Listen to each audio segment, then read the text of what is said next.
Love it or hate it, there's one thing undeniable about the Toyota Wigo. It is simply a staple when it comes to mobility in the Philippines.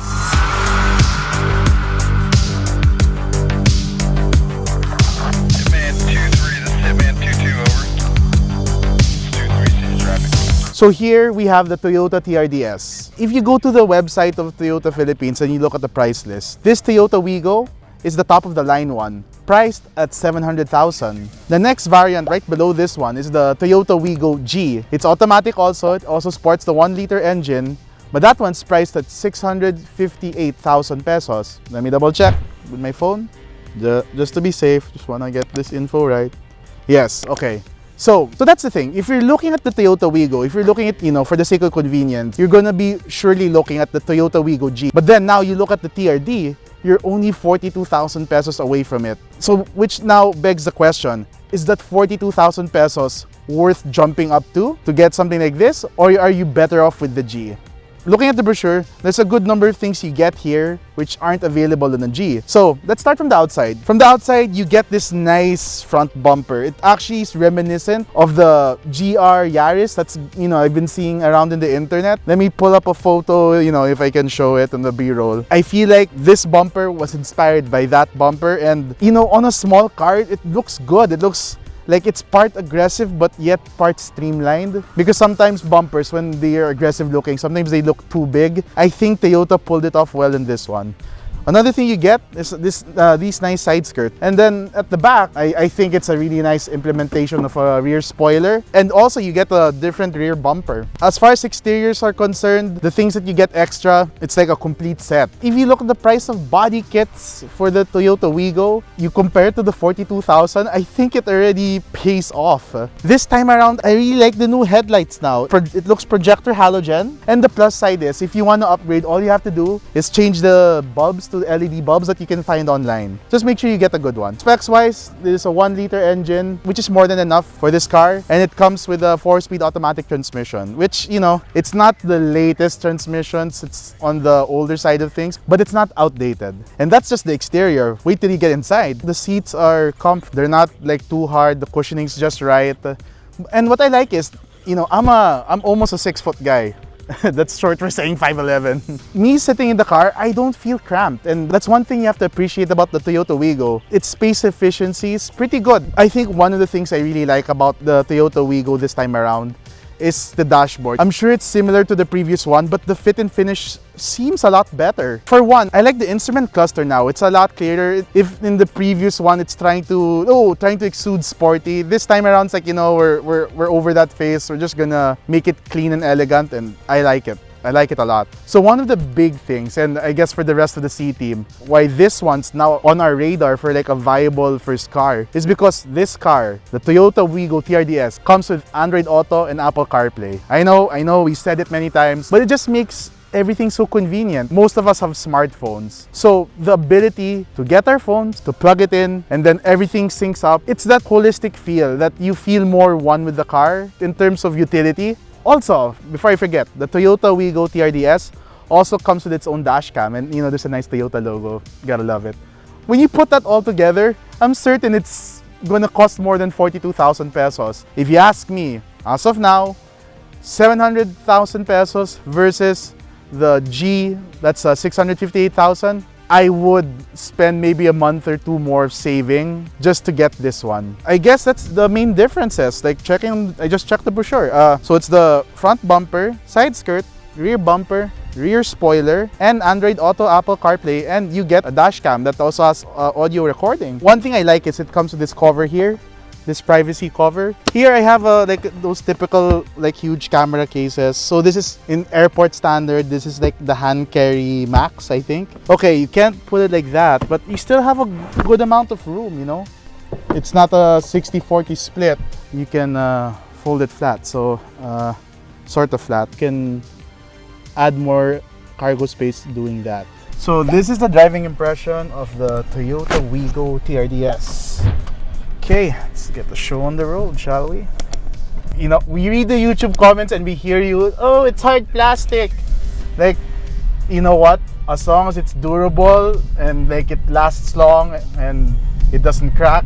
I'm fine with hard plastics. Make it sound like it's a deal breaker. The cheaper the cars get, we always have to manage expectations. And at least from what I can remember, I think this dashboard now, one of the things I like about like this time around is how they implemented this piano finish panel. Like, it's enough to look elegant, but enough not to be like a fingerprint magnet. And then I like the climate control here. Like, it's single climate control, but I like that it's digital, and it blends well with the head unit here with Android Auto and Apple CarPlay. Okay, so wait, let me check on reverse. Okay, it has reverse camera, and it was raining and like it doesn't seem to affect it. Okay, it's not dynamic, but at least you have it, reverse camera. Best way to describe this car is it's light. I think it was Carl who told me, like, the essence of a sports car, it's not about having horsepower, it's about power to weight, being lightweight. Okay, so I'm not saying this is a sports car by any means, even if it has the TRD badge. Because of it being lightweight, like, this drives well for a city car. Like, the power's linear, it's not abrupt. The transmission, yeah, it's 4-speed automatic, but it's a tried and tested 4-speed automatic, and it's smooth. Go at 20, let's try to jump to 60. So yeah, it'll take a while to reach like from 20 to 60. So in terms of like trying to reach a high speed, the Toyota Wigo won't be like the best in that, in doing that. But that's not the point for cars like these. Like, cars like these are meant to be driven frugally and smoothly. So instead of like cramming it like that, it's all about pacing. There, see, it's just a matter of pacing. And I think that's what a lot of drivers, especially new drivers, forget. It's not how fast you can go or how fast the car can go. It's all about pacing. So pump, gradually add power, gets momentum, then the more power comes in and it accelerates reasonably. So it's just a matter of physics. For those looking for their first car, like, I can see that if you have the budget, because there are also cars cheaper than this. But if you have the budget of 700,000 and you're willing to spend all that 700,000, then like this is like one of my top recommendations for sure. For a guy like me, I would like wait a few more months to save up for the 42,000 peso difference for the stuff, because if you were to compute it, the stuff that you're getting additionally is, I'm sure, like worth more than 42,000, and then you don't have to throw parts away.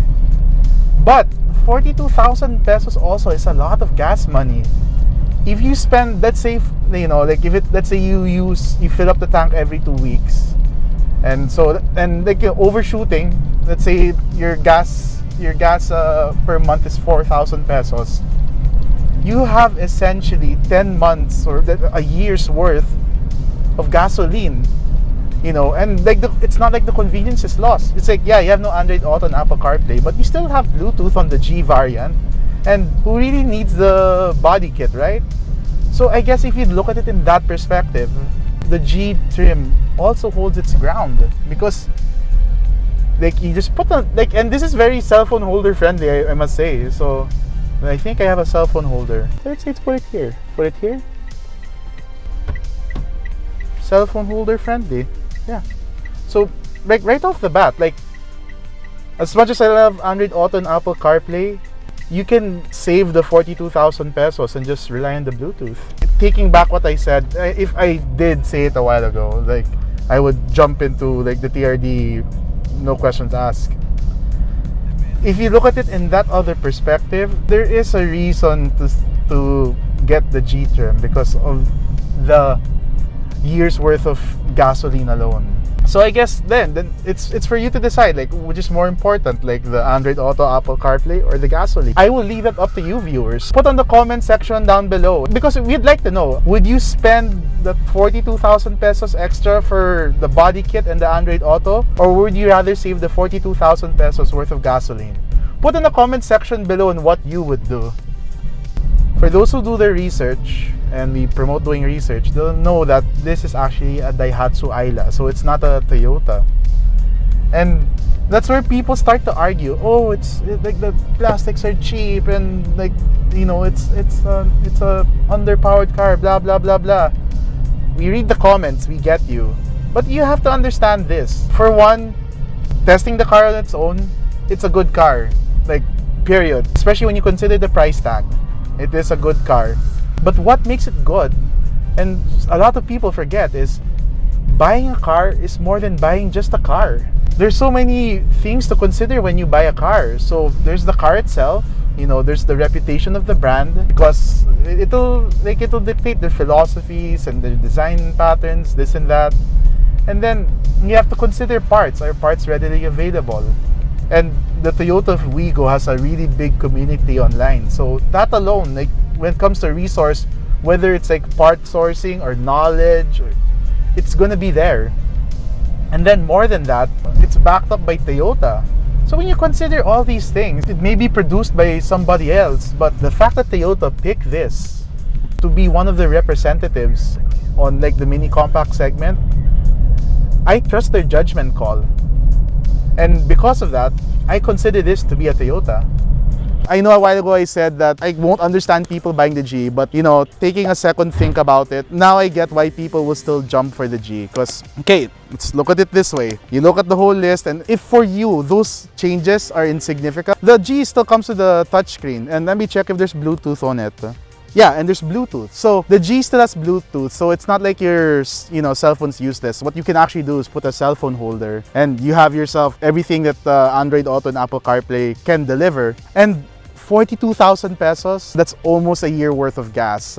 I guess like when you think twice about it, the Toyota Wigo G does have its pros, which is it strips down things that you don't really need. As much as I love, especially this one, I really love it. But as much as you have that, you can opt not to have it. But it's still a convenient car, and spend that 42,000 pesos a year plus worth of gas. So okay, there's an argument to be made there. Who is this car for? I think that, like we usually end with who is this car for?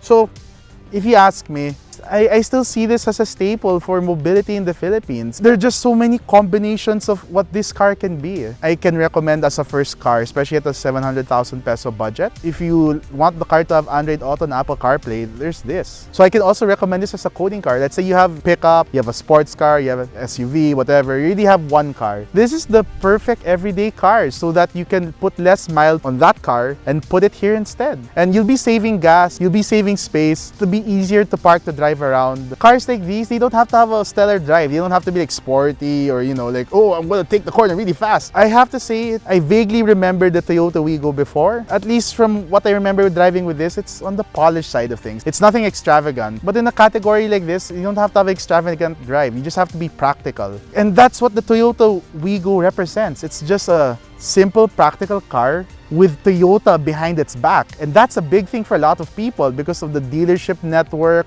parts, service, you name it. And that's what makes the Toyota Wigo, like I said a while ago, such a staple in this country. I've tried other budget cars and I've come to respect the Toyota Wigo.